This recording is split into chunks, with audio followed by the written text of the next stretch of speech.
two equal masses are sketched to the two end of the spring of spring constant के। देखो actually हुआ क्या है, यहाँ पे एक स्प्रिंग है, ठीक है, ये इसकी नेचुरल लेंथ कितनी है, मान लो L। यहाँ पे दो मासेस हैं, एक दोनों का मास कितना है M, दो मास यहाँ पे ऐसे है, ठीक है।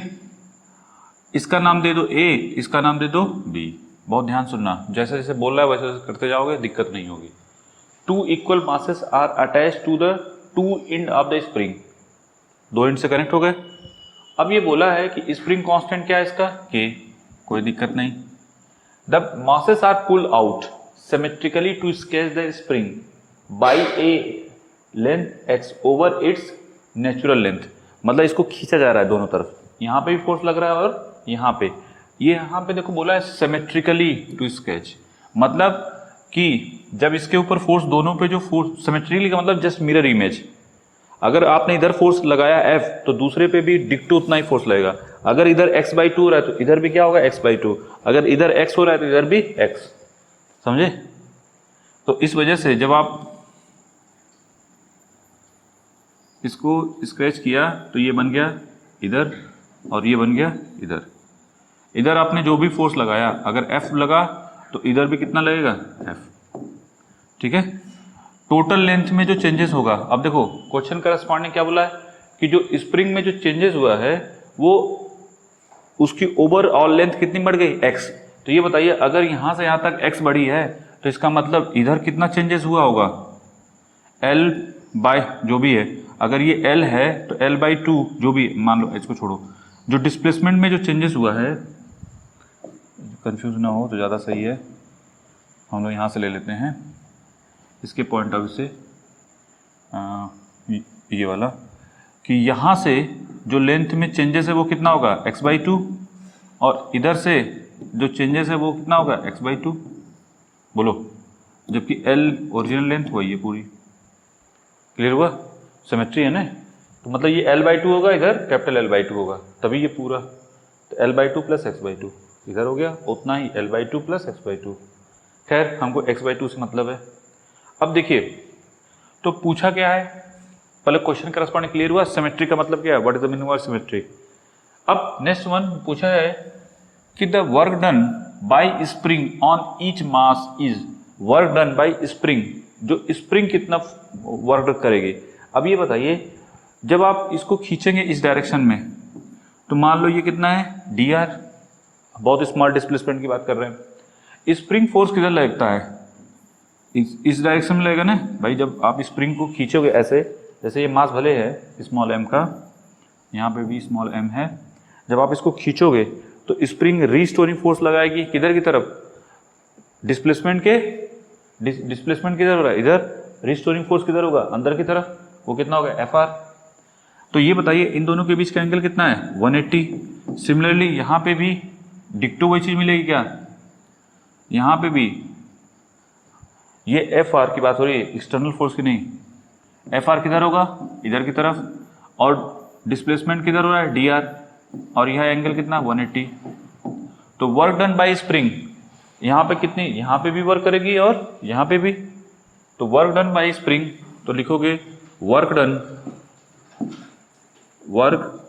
डन बाय स्प्रिंग, क्या लिखेंगे आप, अगर dw की बात करें स्मॉल तो क्या लिखोगे, देखिए हमको पता है ना w किसके बराबर होता है, work done F into D cos 180 sorry theta, ठीक है। डिस्प्लेसमेंट, अब देखिए दोनों ए वाले ब्लॉक से भी वर्क डन हो रहा है, पे वर्क हो रहा है, बी वाले ब्लॉक पे भी, तो दोनों पे वर्क क्या हो रहा है, सेम हो रहा है, क्योंकि सिमेट्री है। जितना इधर लग रहा है फोर्स, जितना इधर डिस्प्लेसमेंट हो रहा है उतना उधर डिस्प्लेसमेंट हो रहा है, जितना फोर्स इधर से लग रहा है उतना फोर्स इधर से लग रहा है।